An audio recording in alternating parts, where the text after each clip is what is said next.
सीतापुर में आयोजित 2 दिवसीय पंडित दीनदयाल उपाध्याय प्रशिक्षण महाअभियान जिला प्रशिक्षण वर्ग 2026 का समापन मंगलवार को प्रदेश के पूर्व उप मुख्यमंत्री एवं राज्यसभा सांसद डॉक्टर दिनेश शर्मा के प्रेरक उद्बोधन के साथ हुआ। इस 2 दिवसीय प्रशिक्षण वर्ग में कुल 11 सत्रों का आयोजन किया गया, जिसमें विभिन्न प्रशिक्षकों ने पार्टी के कार्यकर्ताओं को संगठन, विचारधारा और कार्यप्रणाली से जुड़े महत्वपूर्ण विषयों पर प्रशिक्षण दिया। समापन सत्र को संबोधित करते हुए डॉक्टर दिनेश शर्मा ने भारतीय जनता पार्टी के इतिहास और उसके विकास क्रम पर विस्तार से प्रकाश डाला। उन्होंने डॉक्टर श्यामा प्रसाद मुखर्जी, पंडित दीनदयाल उपाध्याय और पूर्व प्रधानमंत्री अटल बिहारी वाजपेयी के संघर्षों और योगदान को याद करते हुए कहा कि भाजपा केवल एक राजनीतिक दल नहीं, बल्कि राष्ट्र निर्माण के संकल्प के साथ आगे बढ़ने वाला संगठन है। उन्होंने कहा कि अटल बिहारी वाजपेयी के नेतृत्व में भारत ने विश्व पटल पर अपनी मजबूत पहचान बनाई और आज प्रधानमंत्री नरेंद्र मोदी उसी विरासत को आगे बढ़ाते हुए भारत का सम्मान विश्व स्तर पर बढ़ा रहे हैं। डॉक्टर दिनेश शर्मा ने कार्यकर्ताओं को संबोधित करते हुए कहा कि प्रशिक्षण का उद्देश्य संगठन को मजबूत करना और कार्यकर्ताओं को मिशन 2027 के लिए तैयार करना है। उन्होंने कहा सभी कार्यकर्ताओं को बूथ स्तर से लेकर प्रदेश स्तर तक अनुशासन के साथ कार्य करते हुए संगठन को और अधिक सशक्त बनाना होगा। उन्होंने स्पष्ट संदेश दिया कि 2027 के विधानसभा चुनाव में 2/3 बहुमत के साथ उत्तर प्रदेश में भारतीय जनता पार्टी की सरकार तिबारा स्थापित करनी है। कार्यक्रम में राष्ट्रीय उपाध्यक्ष एवं उत्तराखंड की प्रभारी पूर्व सांसद रेखा वर्मा ने भी कार्यकर्ताओं को संबोधित किया। समापन अवसर पर जिला अध्यक्ष राजेश शुक्ला ने सभी अतिथियों का आभार व्यक्त किया और प्रशिक्षण प्राप्त कर रहे कार्यकर्ताओं से मिशन 2027 में पूरी ताकत के साथ जुटने का आह्वान किया। प्रशिक्षण वर्ग की संयोजक एवं प्रदेश मंत्री अर्चना मिश्रा ने धन्यवाद ज्ञापित किया। इस अवसर पर विधायक शशांक त्रिवेदी, विधायक मनीष रावत, विधायक रामकृष्ण भार्गव, जिला प्रभारी नीरज सिंह, क्षेत्रीय महामंत्री नीरज वर्मा, जिला पंचायत अध्यक्ष श्रद्धा सागर, पूर्व एमएलसी राकेश सिंह, पूर्व विधायक सुनील वर्मा, पूर्व जिला अध्यक्ष अजय गुप्ता सहित अनेक वरिष्ठ नेता शामिल रहे। राज्यसभा सांसद डॉक्टर दिनेश शर्मा ने आई इंडिया को क्या कुछ बताया, उसे भी सुनिए। देखिए, भारतीय जनता पार्टी एक कैडर बेस्ड पार्टी है, अनुशासित पार्टी है, नीति रीति सिद्धांत के आधार पर चलने वाली पार्टी है। चुनाव आते हैं जाते हैं, लेकिन भारतीय जनता पार्टी अपने कार्यकर्ताओं का सर्वांगीण विकास और उनको अनुशासन और सिद्धांत से परिचय के लिए हमेशा आप देखो कि हर साल उनके प्रशिक्षण का, उनको विशेष प्रकार के अभियानों से जोड़ने का काम भारतीय जनता पार्टी करती है, चाहे चुनाव हो तो ना हो तो। इसलिए चुनाव से जोड़ना ऐसे ठीक नहीं है, लेकिन भारतीय जनता पार्टी का जो पुराना कार्यकर्ता है, जो नए कार्यकर्ता जो उसमें आकर मिलते हैं, वो एक रूपता के साथ में काम कर सके। जो भारतीय जनता पार्टी की स्थापना के समय जो श्यामा प्रसाद मुखर्जी और पूज्य गुरु जी का आपस में समन्वय हुआ था इस बात के लिए कि एक राष्ट्रीय दल बनाना चाहिए जिसका नाम जनसंघ हुआ। तब उन्होंने एक चीज कही थी कि हमें पार्टी के विस्तार के लिए नए लोगों को लाना होगा, लेकिन नए लोगों को लाने में एक सावधानी रखनी होगी कि हम उनको अपने विचारों में मिला लें और वो पार्टी में जैसे चाय में चीनी घुल जाती है उस तरीके से घुल जाए, यानी रीति सिद्धांत से परिचित हो जाए। ऐसा ना हो कि हम उनके नए लोग जो है उनके रीति सिद्धांत में हम मिल जाएं। इसलिए ये कार्यकर्ता का जो प्रशिक्षण है कि नए को पार्टी की रीति से जोड़ने के लिए और पुराने को और अधिक मजबूती के साथ नए लोगों को आत्मसात करके अपनी विचारधारा से एक तरीके से समन्वित करने के लिए ये कार्यकर्ता प्रशिक्षण शिविर होता है। बिजली आपदा को लेकर अखिलेश कोई आपदा नहीं है, आपदा सपा की आपदा है, कांग्रेस की आपदा है जो चुनाव हार रहे हैं।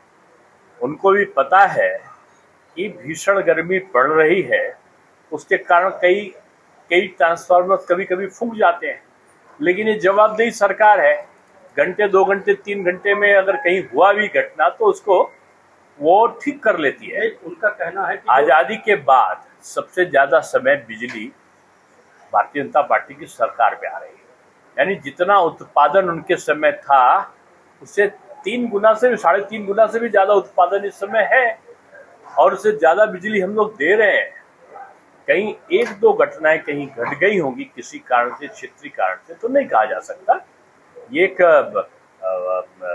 एक जवाबदेही सरकार है, किसी को कष्ट ना हो इसके लिए वो प्रयत्नशील है। उनका बिजली संविदा कर्मियों की बड़ी संख्या में छटनी कर दी गई है। बताया जा रहा है कि इसके चलते जो शिकायतें होती हैं उनके निपटान में देर लगती है। क्या ये चीज बिजली के बारे में आप कह रहे हैं? जी जी नहीं, देखो, छटनी नहीं होती।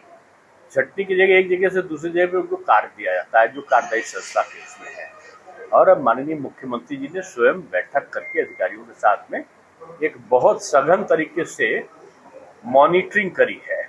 और हमारे बिजली मंत्री एक बहुत कुशल अधिकारी रहे हैं। गुजरात में उन्होंने बहुत कुशलता के साथ में जो प्रशासनिक विषय है उनको संभाला था।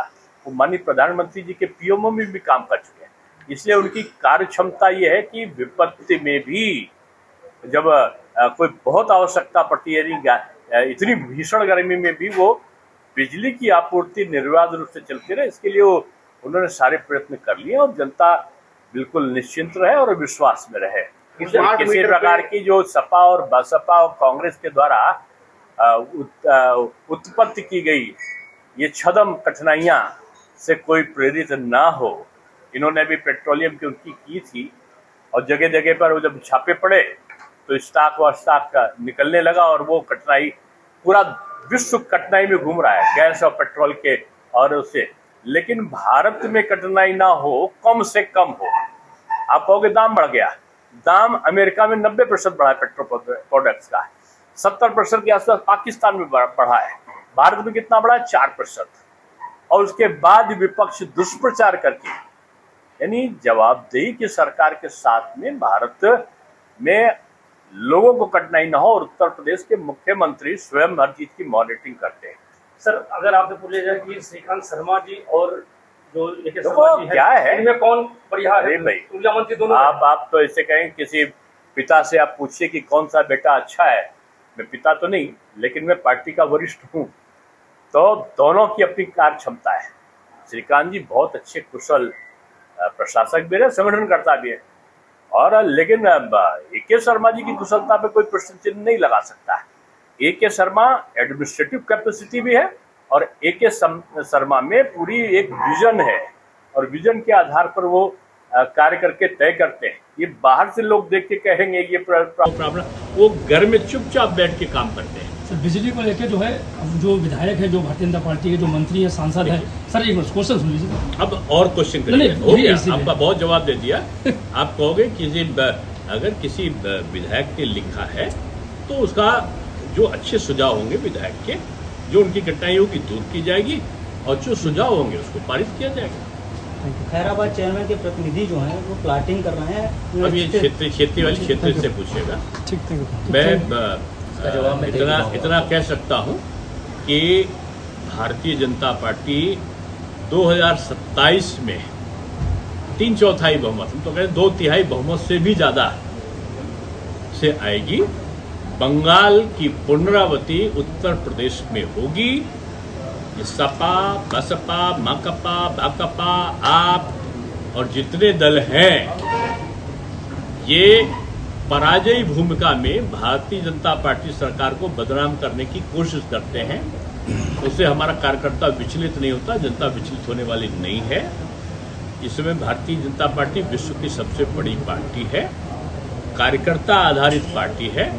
कार्यकर्ता बीजेपी को चलाते हैं, बीजेपी की पार्टी को चलाते हैं, पार्टी कार्यकर्ता को नहीं चलाती है। इसलिए बीजेपी पर लोगों का विश्वास दिन प्रतिदिन बढ़ता जा रहा है और योगी जी ऐसा क्षमतावान पुरुष पूरे भारतवर्ष में जिनकी लोकप्रियता है, हमारे प्रधानमंत्री ऐसा विश्व का नेता जिनको आज दुनिया अपना नेतृत्वकर्ता के रूप में देख रही है, और अमित शाह जी ऐसा एक कुशल प्रशासक जिन्होंने धारा 370 के साथ साथ नक्सलवाद को समाप्त किया, और राजनाथ सिंह जी ऐसे एक भीष्म पितामह जो पार्टी की रीत नीति सिद्धांत को जोड़कर चलते हैं।